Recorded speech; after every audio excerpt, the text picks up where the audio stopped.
My name is Shawnda Chapman, and I am a researcher, I am an activist, I'm an advocate, and I am someone who has gone through the juvenile justice system herself.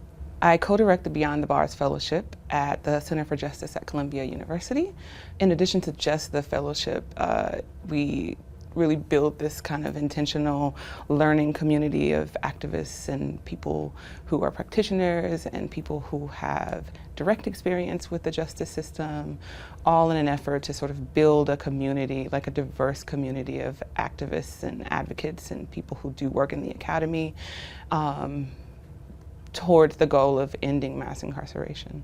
My work specifically focuses on girls, oftentimes Black girls in particular, just because that's a part of who I am. That was really my story, and I felt like I had something really particular to offer, around perspectives. I also thought it was important for girls, girls who've had that experience, to be able to see something in the distance. So even if now their lives are complicated, to know that there are endless possibilities available for their lives. Because one thing that the experience of incarceration does for girls is it really does sort of limit your dreams, and it starts to constrain what you believe the possibilities for life are. So part of it is really actually just being visible around what my personal experiences are.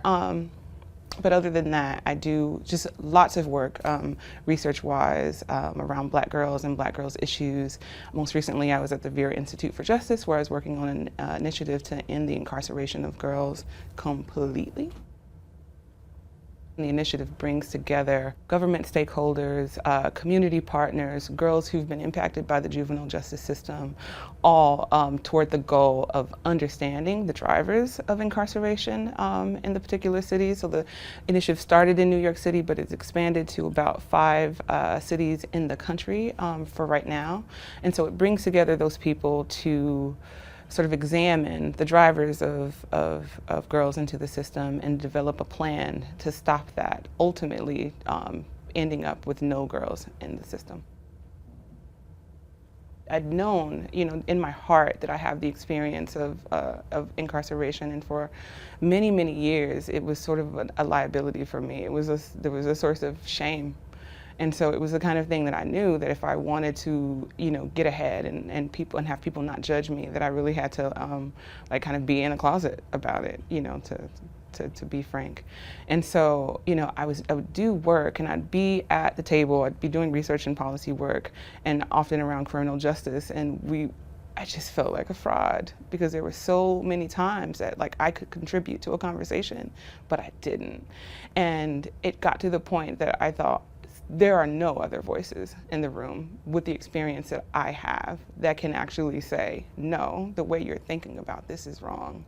The way that you're going about solutions are wrong, because the questions you're asking are wrong. And so I found my way to the Beyond the Bars Fellowship at the Center for Justice, and that's really where I developed a community and some language to start to think about what my own experiences were individually, but then collectively, how those experiences that I was having and other people were having were really shaping our community.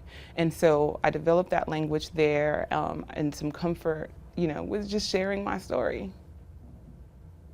I would probably say the concept is intersectionality. If I were to think of a framework that guides, and intersectionality is a concept, it's a sociological concept developed by Black feminists that really describes how multiple forms of oppression kind of work together to create really distinct and overlapping and sort of exacerbated oppressions for some people.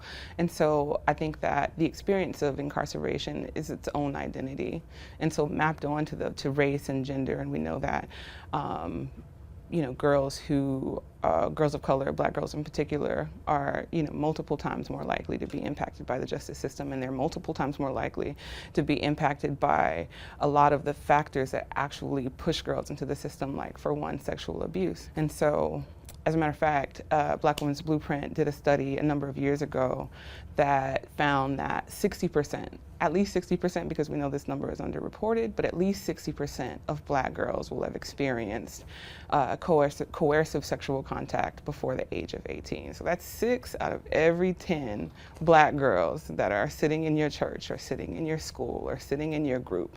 6 out of 10 of them have had some sort of sexual violence done upon them. And we know that sexual violence then drives girls into the system. So, yeah, you know, just understanding the ways that race and gender and sort of these different things overlap and like how certain girls bear the brunt of that more than others, I think is just really, really important. And it's important in the incarceration work, it's important in the gender work. It's just really, really critical. On a personal level, I don't think people understand how hard it is to actually sit with girls who are experiencing the things that they are experiencing and not have an immediate solution, right? I think the other thing is like really sitting with the fullness of the fact that it isn't just one thing.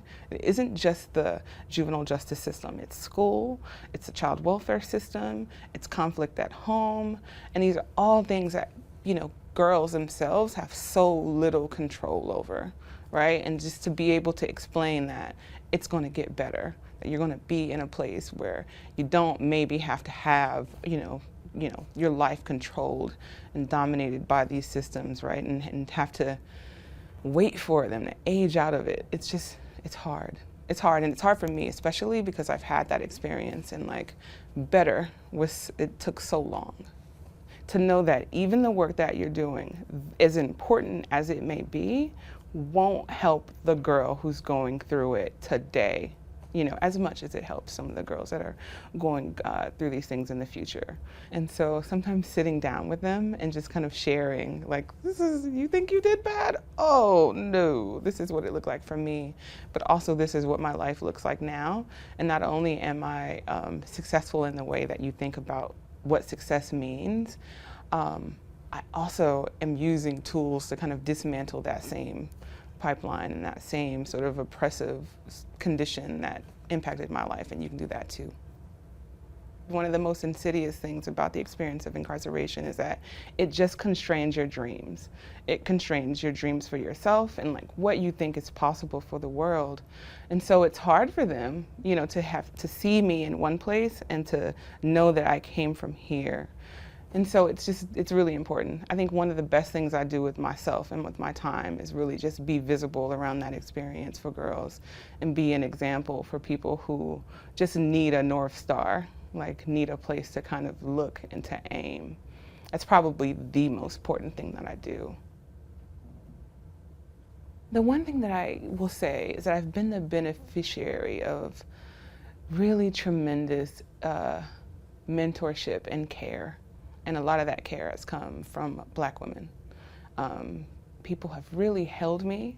People have been able to see me beyond what my imperfections were, beyond whatever circumstances that I was having at the moment, and really did believe in my potential. And they've literally grabbed me in the places that I was lost and pushed me forward. Like in the places where I wasn't even walking forward, they really did push me forward. One particular thing that still touches me today, there was a moment, and I talk about this often, and I wish I could find this lady, but I was in juvenile detention. I was literally sitting in detention, and there was a case, I was a counselor. She's not a caseworker, she was a counselor at my school.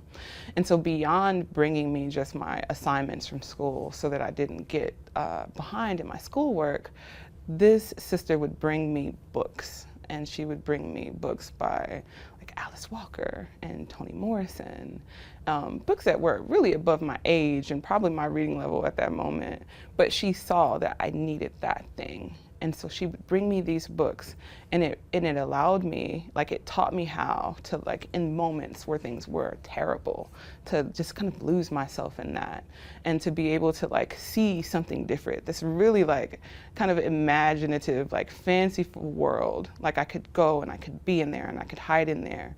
But while I was there, you know, I was able to find, like, Black feminism, Black literature, and I don't know that I would have gotten that somewhere else. I didn't think reading was for me even. Like, I didn't find anything that resonated with me. And so that thing, like that little seed, really did sort of like last my whole life. I think as a young girl, I always had a voice. I was aware of it. I used it often. But something happened. Like, I lost it along the way. And I stopped really believing in myself. I know that, you know, the experience of sexual abuse, the experience of incarceration, and all the shame that happens as a result of that is something that really did sort of diminish my voice.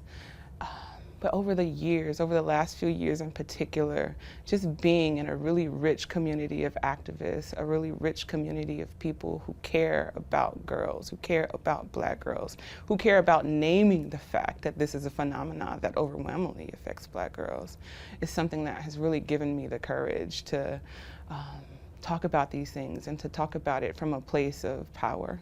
Right, to use those experiences not as a liability, but something that makes me, in fact, an expert, something that other people who are seated at the table often don't have and cannot have and will never understand in a real way, you know, what it means to have that experience.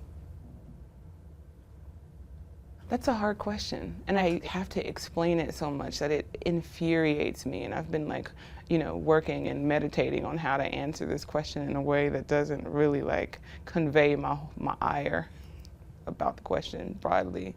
And mind you, it's like I care about people, about human beings, so of course the boys, but there's really something specific about the condition of girlhood, about the condition of womanhood, and back to that theory of intersectionality that just really creates this sort of oppressive condition that's unique to girls. And even thinking about girls in the juvenile justice system, there's something that happens that's just specific. The phenomena is specific. Violence shows up in a very different way for girls than it does for boys. And so kind of understanding those things, I think, are super critical. And when we ask the question, what about boys, it tells us that the girls don't deserve, you know, sort of, you know, understanding the problem for their own sake. It just really does tie their fate to the fate of boys every time we ask that question. And I often get that question from women, like probably more than men. And so in all spaces, there's the sort of, well, what are we doing about the men sort of thing? And I don't get that, you know, in sort of male-dominated spaces or male-dominated conversations. I wish the men would ask, well, what about the girls? We're doing all this talking. What about the girls? So maybe that. So maybe stop asking, you know, what about the boys, and men start asking, what about the girls? So in thinking about the obstacles to ending incarceration for girls, I think that the role of race and sort of structural racism is probably the biggest barrier towards moving forward, in my personal opinion. It's difficult, right, when you think about especially systems change work, to really name the role of race, because it implicates so many people. It implicates the system, but it also implicates system actors. And so, you know, it's just difficult to move forward without knowing the ways and without really naming the ways that our system is set up to disadvantage not just girls, but to disadvantage girls of color. And so it's difficult to talk around that problem, to actually try to develop solutions that will serve girls of color without actually naming that it's a problem and thinking about the ways that, you know, our bias against girls of color not just pushes them into the system, but sort of pushes them off a cliff once they actually get there. I really do envision a world where we are not constrained by race, by gender, where people have enough to eat, where girls can go home and be safe in their homes, where they can walk outside and not fear that somebody is going to try to assault them or abuse them. A place where we can find solutions to problems in communities, because I really do believe that the solutions that we need don't exist within systems. I think that systems are often just inherently harmful. Yeah, so a place where you can go out and like literally, yeah, you can dream a dream where girls are safe, right? Just safe. Because so many of the problems I feel like girls go through are because they aren't safe. And it's like it's difficult to just get to the root of that, is that they're just not safe in their homes, they're not safe in their communities, they're not safe at school. So, you know, having a place where, yeah, just a place where girls are safe, where kids are safe, where people can be their fullest and their wholest selves. Yeah.